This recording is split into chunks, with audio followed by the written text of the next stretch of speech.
Assalamualaikum warahmatullahi wabarakatuh. Hamidanillah wa musalliyan musalliman ala Rasulillah Sayyidina Muhammad ibn Abdillah wa ala alihi wa sahbihi wa man walah, amma ba'du.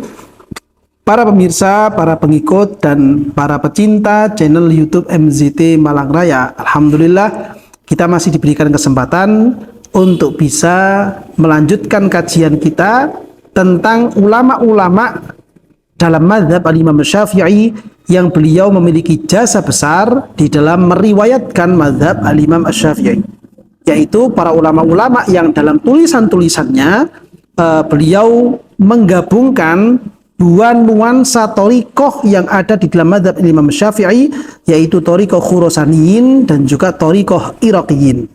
Dua corak dari dua thariqah itu digabungkan dalam karya-karya tulisnya, yang mana di antara ulama-ulama yang menggabungkannya adalah beliau Al-Imam Al-Ghazali. Al-Imam Al-Ghazali yang beliau itu memiliki nama asli Muhammad, dan kebetulan nama ayah beliau juga memiliki nama yang sama, yaitu Muhammad. Dan kebetulan juga kakek beliau juga memiliki nama yang sama, yaitu Muhammad. Sehingga kalau kita baca secara lengkap, nama beliau adalah Muhammad bin Muhammad bin Muhammad dan memiliki julukan Al-Ghazali. Karena beliau terlahir di satu desa terpencil yang bernama Desa Tus, sehingga beliau juga dibubuhi di belakangnya dengan At-Tusi. Dan beliau sebagaimana kebiasaan orang-orang di daerah Timur Tengah, di nama depan itu selalu memiliki kunyah, yang mana kunyah dari Imam Ghazali yaitu adalah Al-Imam Abu Hamid. Sehingga kalau kita tulis secara lengkap atau kita baca dengan lengkap, nama beliau adalah Al-Imam Abu Hamid Hujjatul Islam Muhammad bin Muhammad bin Muhammad At-Tusi Al-Ghazali. Ini adalah nama lengkap dari beliau Al-Imam Al-Ghazali, yang namanya atau julukannya tidak asing di telinga kita karena memang sering disebut-sebut oleh para kiai-kiai, para guru-guru kita di daerah di negara Indonesia. Terutama kitab beliau yang berjudul Kitab Ihya Ulumuddin, itu juga menjadi kitab yang sangat populer di kalangan para santri. Kelas-kelas terakhir, kelas-kelas aliyah pasti akan mempelajari Kitab Ihya Ulumuddin sebagai kitab pelajaran akhir bagi kalangan para santri. Al-Imam Al-Ghazali ini merupakan sosok ulama yang lahir di satu desa terpencil.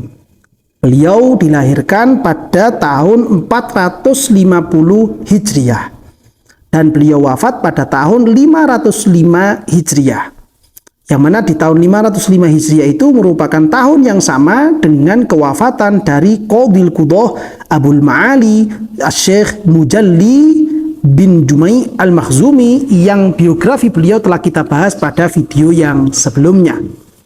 Beliau Al-Imam Syekh Muhammad bin Muhammad Al-Ghazali At-Tusi ini merupakan sosok ulama yang berangkat dari keluarga yang miskin, keluarga yang tidak memiliki harta melimpah.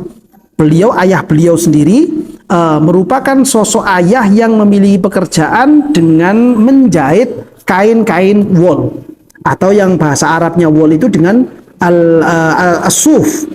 Dan kegiatan menjahitnya ini atau membuat kain wol ini disebut dengan ghazl. Oleh karena itu beliau itu dikenal dengan sebutan Al-Ghazali, karena ayah beliau yang memiliki pekerjaan seperti demikian. Saat itu ketika Imam Ghazali ini masih masa-masa kecil, ayah beliau yang bekerja di pasar untuk menjahit ini itu memiliki kebiasaan di mana ada ulama yang sedang mengajar, atau di mana ada ulama yang sedang memberikan mau'izatul hasanah kepada umat.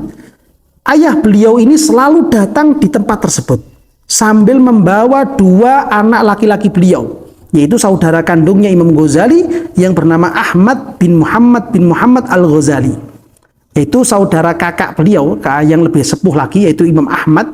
Ini selalu dibawa oleh ayahnya untuk duduk bersama, menyimak bersama di majelis-majelis ilmu yang ada di daerah-daerah tersebut. Setiap kali ayah beliau ini, ayah Imam Ghazali ini mendengarkan keterangan dari ulama-ulama atau para fuqaha yang ada di masa-masa itu, beliau selalu menangis dan meminta kepada Allah supaya anak beliau dua ini dijadikan fuqaha ihadhil ummah, dijadikan orang yang ahli fikih dari umatnya Nabi besar Muhammad Shallallahu Alaihi Wasallam. Nanti kalau beliau itu hadir di majelis mauidhahnya seorang ulama juga, beliau akan menangis di situ dan meminta kepada Allah supaya anak-anak beliau ini dijadikan sebagai orang-orang yang memiliki kemampuan memberikan nasihat yang sangat menyentuh ke dalam hatinya umat Islam ini.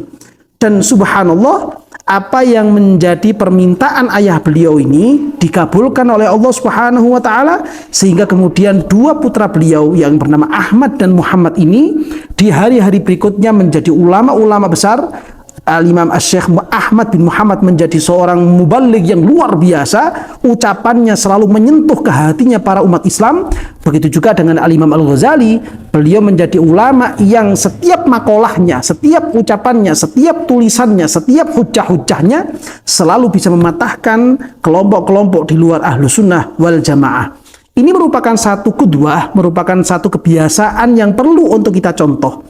Kita sebagai orang tua ketika memiliki putra-putri, maka bagaimana caranya anak-anak kita ini selalu kita dekatkan kepada para ulama, dengan kita ajak hadir mereka itu di majelisnya para ulama. Kita biasakan mereka itu untuk dekat dengan para ulama, disambil kita meminta kepada Allah Subhanahu wa taala supaya anak-anak kita ini bisa menjadi orang-orang yang bermanfaat, bisa menjadi anak-anak yang soleh, bisa menjadi anak-anak yang ahlul Quran, ahlul ilmi, sebagaimana ulama-ulama yang kita telah simak petuah-petuahnya, kita simak ilmu-ilmunya, dan itu merupakan modal utama bagi kita selaku orang tua agar supaya kita bisa memiliki keturunan-keturunan yang diridhoi oleh Allah Subhanahu wa taala.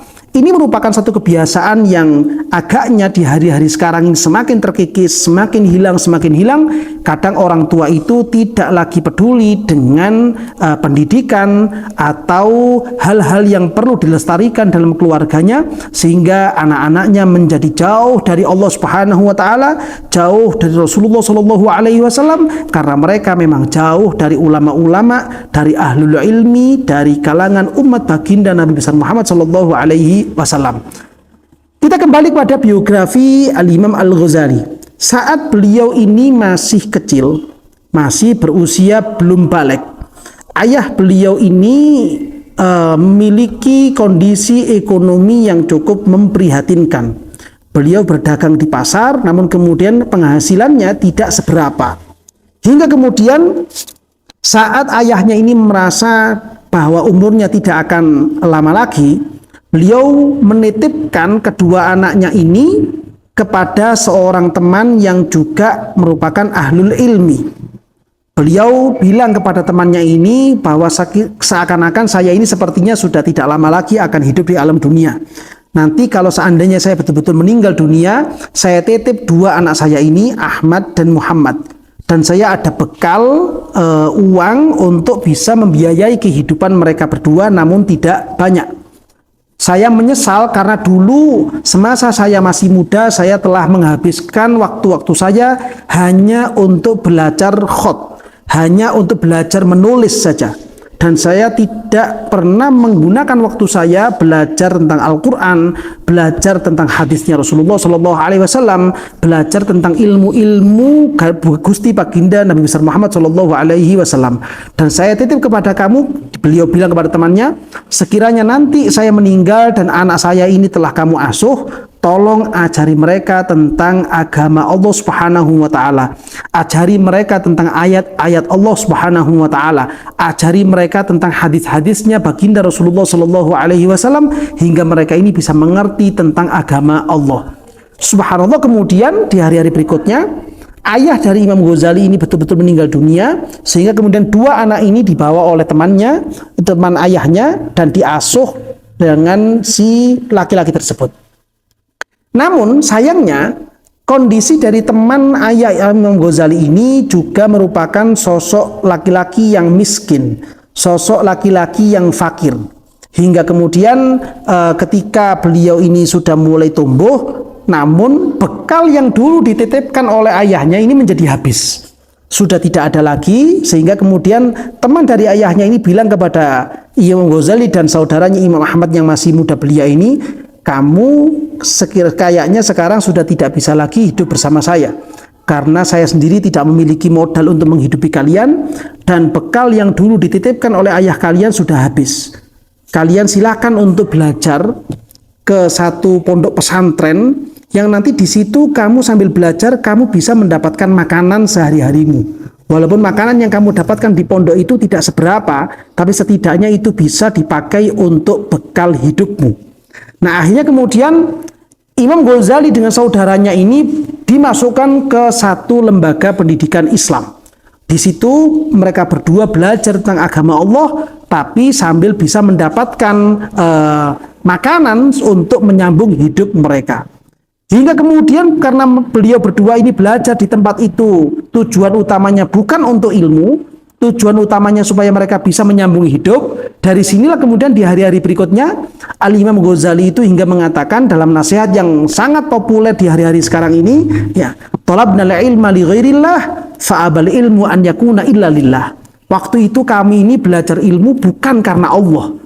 Kami mencari ilmu bukan karena agama Allah, bukan untuk mendapatkan ridho dari Allah, tapi waktu itu kami belajar ilmu itu demi bisa menyambung hidup. Namun ternyata yang kami rasakan dari pengalaman kami ini, fa'abal ilmu an yakuna illa lillah. Ilmu itu tidak bisa masuk ke dalam diri kita. Ilmu itu tidak bisa masuk ke dalam hati kita kecuali kalau kita mencarinya, kita mempelajarinya harus karena lillahi ta'ala, harus karena Allah subhanahu wa ta'ala. Ketika kita mempelajari ilmu Allah itu karena Allah ta'ala sendiri, kita mempelajari ilmunya Rasulullah ini karena ingin mendapatkan ridho dari Allah subhanahu wa ta'ala, saat itulah ilmu ini bisa masuk ke dalam hati kita. Ilmu itu bisa memberikan pengaruh dan manfaat yang luar biasa ke dalam kehidupan kita. Nasihat ini penting bagi kita semuanya, terutama bagi kita para kalangan santri atau para penuntut ilmu. Jangan sampai kita di dalam menyantri, jangan sampai kita di dalam menuntut ilmu ada niatan-niatan yang tidak benar, ada niatan-niatan yang salah, yaitu adalah niatan-niatan mencari ilmu bukan karena Allah, bukan karena ingin mendapatkan ridho dari Allah subhanahu wa ta'ala. Karena kalau kita mencarinya dengan cara yang seperti itu, maka ilmu itu sendiri akan enggan untuk masuk ke dalam jiwa kita. Walaupun mungkin kita menjadi orang yang pintar secara akal, tapi ilmu itu tidak memberikan manfaat bagi hati kita, tidak memberikan manfaat bagi kehidupan kita, supaya kita bisa menjadi orang-orang yang selamat, sebagaimana ulama-ulama terdahulu telah selamat dengan mencari ilmunya. Ini penting bagi kita semuanya sebagai bahan renungan kita, supaya kita bisa menjadi orang-orang yang selamat di kehidupan dunia sampai nanti di alam akhirat. Lalu kemudian kita kembali kepada biografi Al-Imam Al-Ghazali ini. Setelah beliau itu mencari ilmu dengan cara dan niatan yang tidak benar, beliau kemudian berupaya untuk mengintrospeksi diri. Yaitu waktu itu ketika beliau ini ingin pulang kampung ke desa Tus. Di tengah perjalanan beliau berpapasan, di rombongan beliau ini berpapasan dengan Qoti Utorik, berpapasan dengan begal. Ketika ada begal dan kitab-kitab Imam Ghazali waktu itu dirampas semuanya oleh pembegal ini, Imam Ghazali bilang kepada si begal ini supaya jangan rampas kitab-kitab saya. Tolong kembalikan kitab-kitab saya. Karena kitab itu sudah saya pakai untuk mengumpulkan dan merangkum keterangan guru saya, hingga kemudian kitab itu penuh dengan catatan-catatan saya. Kalau itu sampean kamu bawa, maka kamu juga tidak akan mendapatkan manfaat apa-apa dari kitab tulisan-tulisan saya itu. Dan begitu juga saya akan kehilangan catatan-catatan saya. Saat Imam Ghazali berupaya untuk menarik dan meminta kembali catatan-catatannya, beliau ditertawakan oleh para pembegal-pembegal tersebut. Kapok kamu. Sekarang kalau kamu itu tidak punya kitab, kamu tidak punya catatan, maka kamu sekarang menjadi orang yang tidak punya ilmu. Sudah, biarkan saja. Nah, ini kemudian ucapan yang dimunculkan oleh para pembegal ini menjadi cambuk kepada Imam Ghazali. Apa yang dikatakan oleh pembegal ini merupakan ucapan yang benar. Walaupun dia itu seorang pembegal, tapi apa yang dia sampaikan merupakan ucapan yang tidak salah. Saya sekarang posisinya ketika tidak membawa catatan tersebut, maka saya seakan-akan tidak memiliki ilmu. Keilmuan yang ada di saya ini tergantung dengan catatan yang sekarang sedang dibawa oleh pembegal tersebut. Namun karena dinego, hanya kemudian kitab ini dikembalikan oleh para pembegal kepada Imam Ghazali, dan kemudian beliau itu bisa lolos dari jeratan para pembegal ini. Ketika beliau sampai di kampung halamannya, beliau menyibukkan diri selama 3 tahun untuk menghafalkan semua catatan-catatan tersebut, sampai beliau kemudian berani mengatakan, seandainya ada pembegal lagi yang mencuri kitab-kitab saya, maka saya bisa menulis ulang apapun yang saya catat itu di catatan yang baru lagi, tidak kurang sedikit pun.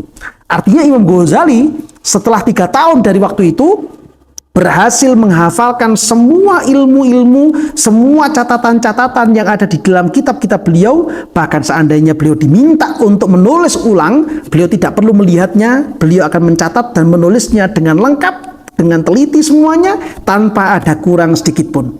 Ini merupakan satu qudwah untuk kita semuanya, suatu panutan untuk kita semuanya, bahwa yang namanya ilmu itu bukan sekedar yang ada di dalam catatan-catatan kita. Ilmu itu bukan yang ada di dalam kitab-kitab yang kita miliki, tapi ilmu yang sebenarnya letaknya adalah ada di dalam hati kita, yang kita simpan dalam hati kita. Dan jika memang apa yang kita simpan itu ingin semakin awet, maka caranya adalah dengan kita amalkan ilmu-ilmu tersebut, maka insya Allah Allah akan memberikan kekuatan di dalam penghafalan apa yang kita telah pelajari.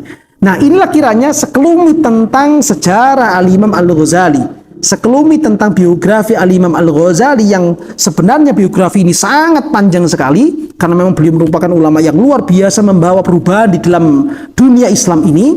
Namun karena keterbatasan waktu, kita batasi sampai di sini dulu, dan mudah-mudahan kita bisa melanjutkan biografi Al-Imam Ghazali pada kesempatan-kesempatan yang lain, yang mana harapan kita dengan mempelajari biografi beliau, kita bisa mendapatkan keberkahan dari para ulama-ulama terdahulu, sehingga kita bisa berupaya untuk meniru tingkah laku kehidupan beliau-beliau semuanya, sehingga kita bisa menjadi orang-orang yang diridhoi oleh Allah Subhanahu wa taala, dan juga bisa membanggakan hati baginda Nabi besar Muhammad sallallahu alaihi wasallam. Amin ya rabbal alamin.